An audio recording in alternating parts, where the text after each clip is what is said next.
The pandemic taking a bite out of restaurant profits across the country. But starting on Monday, restaurant owners will be able to tap into a new government grant program.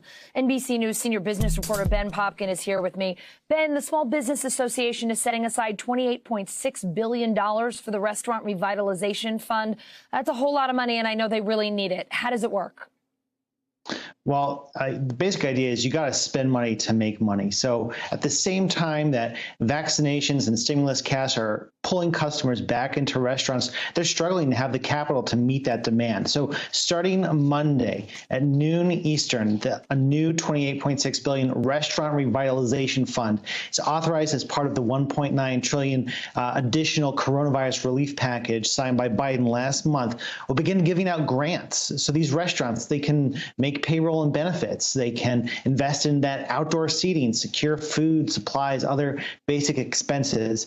The way it works is they can apply for the amount of their revenue, the revenue losses from 2020 to 2019, basically making up the difference, the damage that they suffered during the pandemic, minus any other federal assistance they already received, like the PPP program, which was somewhat similar.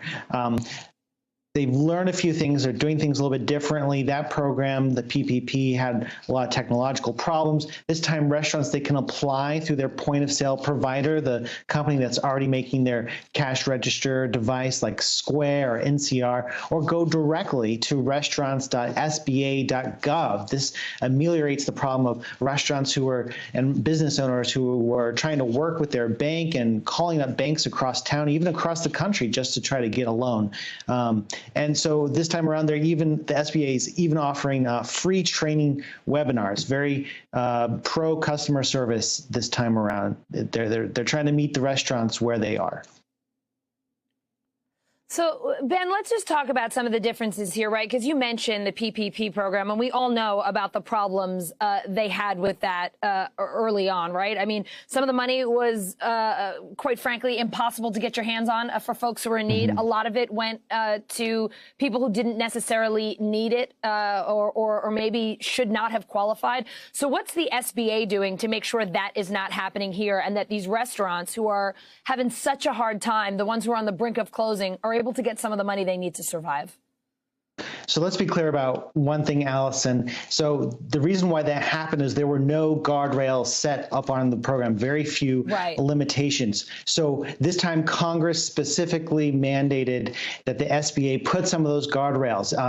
They want to make sure that they prioritize grants to marginalized and underrepresented communities during the initial period. So during the first 21 days, women, veterans, Black and minority-owned businesses, they will get priority processing. That's going to help make sure that those who are hit the hardest, and those groups were hit the hardest during the pandemic shutdowns, will get the help first before those who have more means. And also businesses making above $1.5 million in revenue, they're barred from the program. So these are just different ways they're trying to do a better job this time around, making sure the money goes where it's needed. They're great safeguards. Let's hope it makes a difference. Let's hope that money goes where it needs to so those restaurants can survive and we can all go in and enjoy them and support them as this pandemic becomes a distant memory, we hope. Ben, thanks for being with us today.